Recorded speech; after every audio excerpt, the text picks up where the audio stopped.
chaque journée n'est pas pareille à l'autre. Chaque jour, il y a un challenge. Et pour quelqu'un, ça peut être stressant. Et pour moi, c'est quelque chose qui est du côté intellectuel est très stimulant en fait. Et je pense que c'est un des peu de travail où un résultat négatif, ça peut vite tourner en quelque chose d'excitant.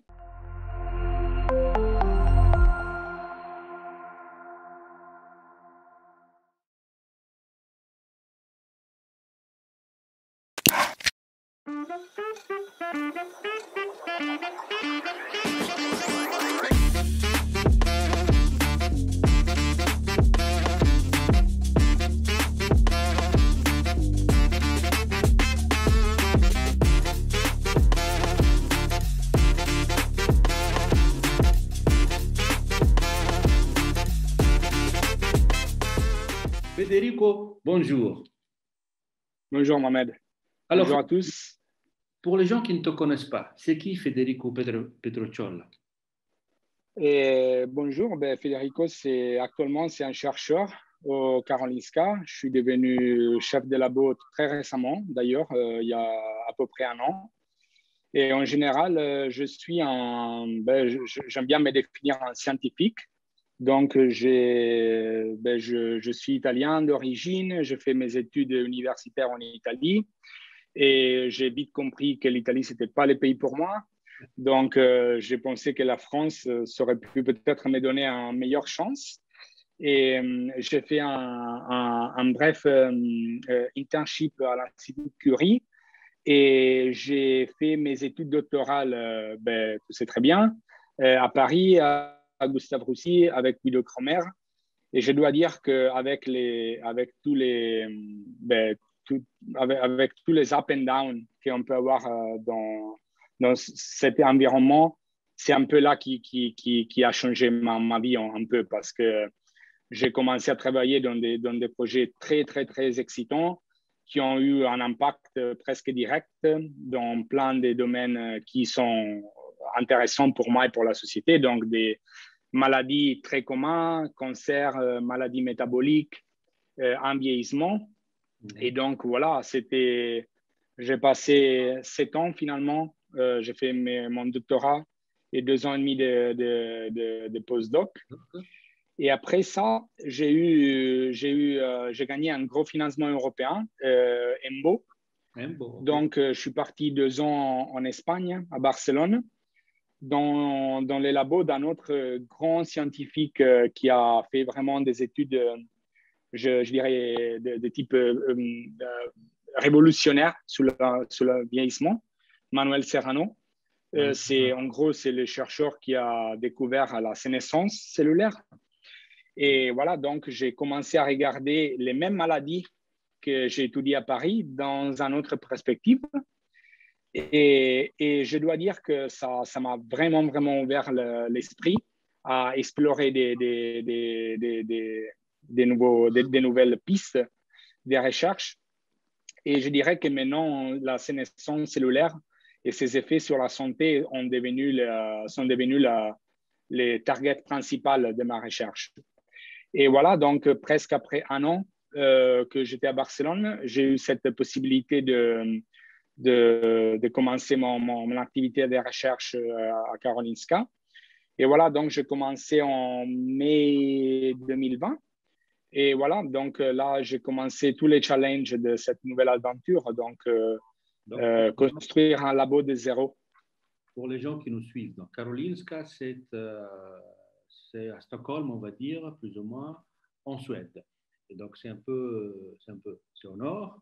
Et Federico, qui vient du sud, est parti vers le nord pour, du coup, ouvrir son petit labo, si on va dire, commencer son expérience en tant que chef d'équipe. Je suis curieux de savoir, Federico, qu'est-ce que ça te fait de devenir PI? Qu'est-ce que ça te fait de travailler sur ton propre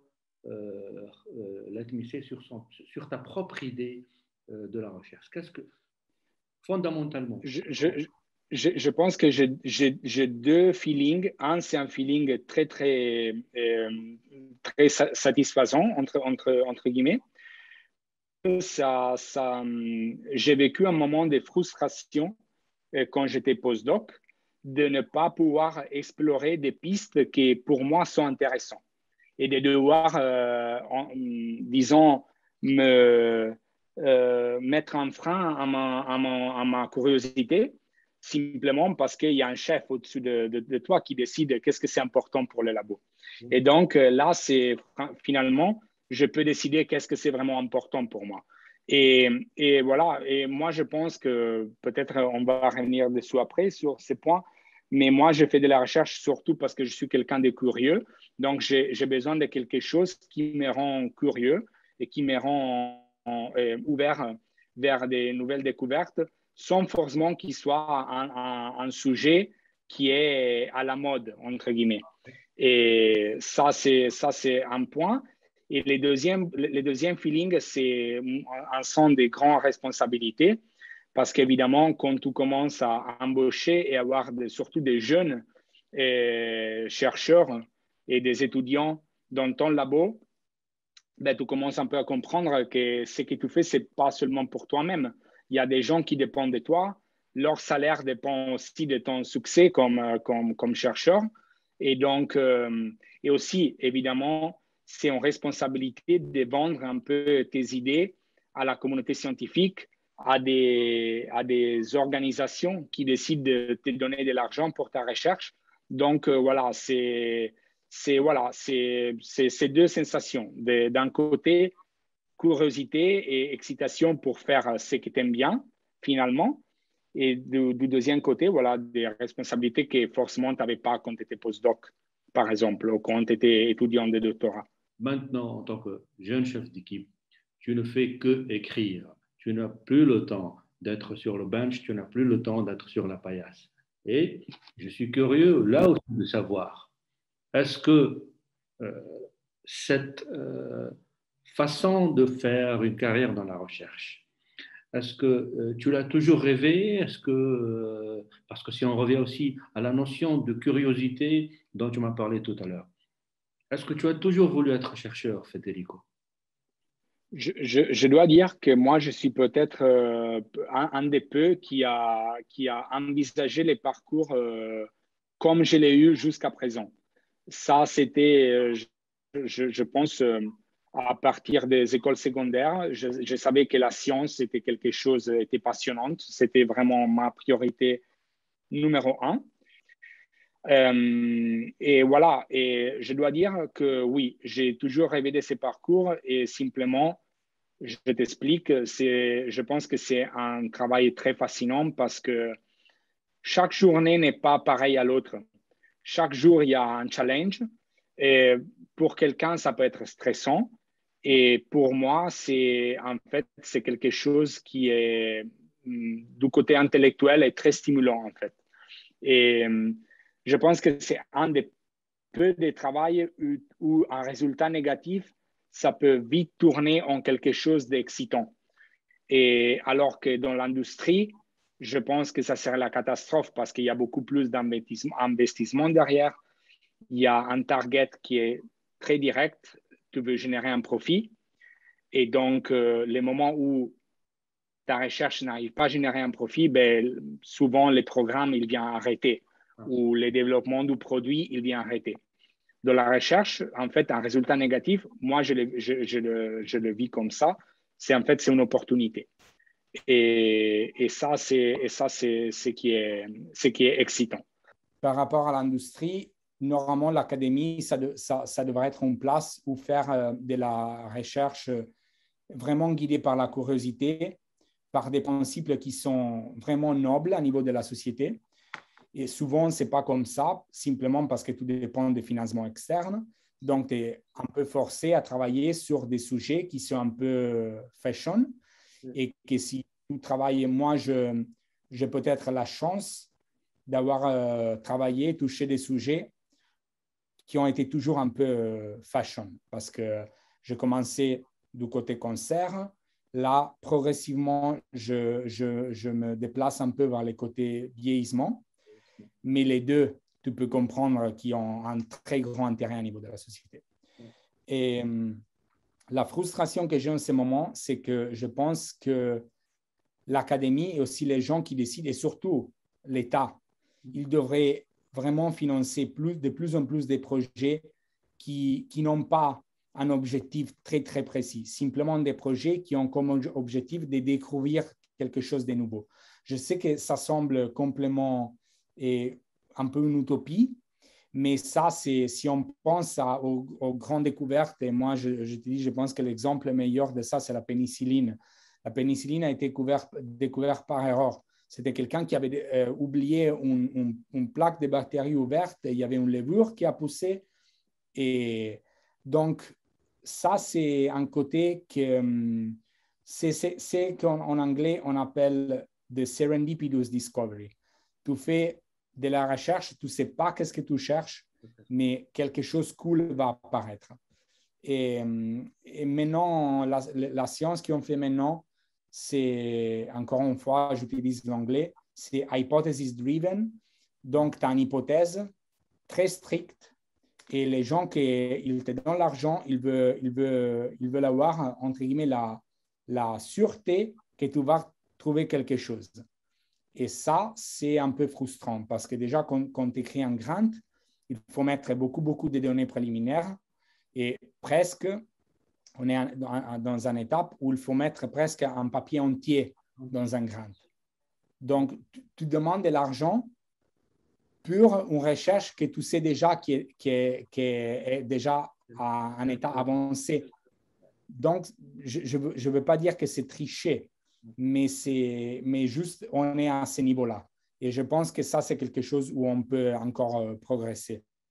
Donc, du coup, question basique, fondamentale, cette recherche fondamentale, du moment où c'est difficile de la financer, du moment où, comme tu dis, pas tout le monde maintenant y travaille, est-ce que tu penses que ça a une utilité? Est-ce que tu penses que travailler sur pourquoi la cellule vieillisse, est-ce que ça a de l'utilité? Dans ton cas, par exemple, ou quelqu'un qui travaille sur comment la planète X tourne autour d'une autre planète qui est à des milliards et milliards d'années-lumière de nous, ça a du sens. Moi, je pense que ce que je pense vraiment, c'est que, et je vais être clair, la possibilité de faire de la recherche fondamentale, ça dépend surtout des gouvernements des différents pays. C'est l'agence qui a la possibilité de donner plus d'argent pour ce type de recherche. Et moi, je pense que les types de recherche, pas forcément que je fais, mais moi, je pense je prends comme exemple le vieillissement. Et là, on est en train de vivre un paradoxe. Donc, on vit plus longtemps, mais en même temps, on vit plus longtemps, mais on a plus de maladies et de pathologies liées au vieillissement.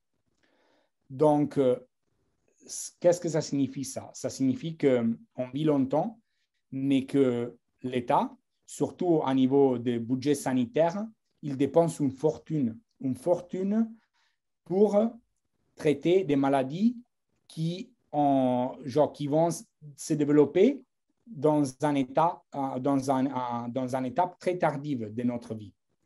Donc, comprendre comment la cellule vieillisse, trouver des solutions préventives de ces processus, il peut avoir un impact révolutionnaire sur les bilans économiques d'un État. Oui. Après, donc, moi, je pense qu'en ce moment-là, et j'aurais plein d'exemples à te faire, quelqu'un qui fait de la recherche, de la recherche fondamentale, il peut tranquillement, à côté de ça, développer son côté d'entrepreneur et aussi rapprocher académie et industrie. Et on voit de plus en plus ça. Je dirais que maintenant, tous les grands noms qu'on connaisse dans l'académie, ils ont leur propre start-up, ils ont leur propre, ils tendent de plus en plus à sauvegarder la propriété intellectuelle. Donc, je pense que c'est fini l'époque où académie, industrie était une dichotomie qui était impossible à réconcilier. Ce n'est pas du tout ça. On est vraiment dans un côté où tu peux vraiment commencer ta recherche fondamentale. Après, moi, je suis dans le côté médical. Je dois être sincère aussi. Pour les types de recherches que je fais, pour moi, je veux quand même avoir au moins dans ma tête une application potentielle à niveau de la santé. Pour moi, ça, c'est une extra motivation. Et je sais que ça peut sembler, encore une fois, un peu utopique, mais si tu fais une recherche que tu sais qu'il peut avoir un impact sur la santé d'un patient, en général sur les pourcentages de maladies dans la population, c'est quelque chose qui te donne une extra motivation. Peut-être qu'étudier exactement les mécanismes hyper fondamentaux de comment une cellule, par exemple, il se divise, je ne dis pas que ce n'est pas intéressant. Moi, ce n'est pas quelque chose que forcément il attire ma curiosité. It was a wonderful interview. C'était excellent. Nous avons vu avec toi plusieurs facettes du pourquoi et du comment. Comment un jeune chercheur devient PI et quelles sont les frustrations qu'il vit tous les jours. Et surtout aussi, quelle est son opinion par rapport à la recherche fondamentale, la recherche basique, la recherche appliquée. Il va juste nous dire, Federico, en 2 mots, comment est la vie dans un pays du Nord, surtout l'hiver? La vie du Nord est difficile parce que surtout quand tu viens du Sud, tu perds un peu le côté social. Mais la chance, c'est que la recherche est toujours quelque chose d'international. C'est quelque chose qu'on n'aurait jamais perdre. Je pense qu'il y a très peu de types de travail où tu es vraiment exposé à autant de cultures, des langues, d'idées différentes. Et pour moi, c'est magnifique. Et Karolinska, peut-être, c'est le meilleur exemple pour ça. Merci beaucoup. Je t'embrasse beaucoup. Et à la prochaine, j'espère, pour d'autres collaborations et d'autres aventures. Ciao. Merci, Mohamed. Thank you very much. Thank you. Hey, c'était bon ça, t'as vu? Merci tout le monde, on revient bientôt. Abonne-toi, jette ton pouce, partage, fais ce que t'as à faire.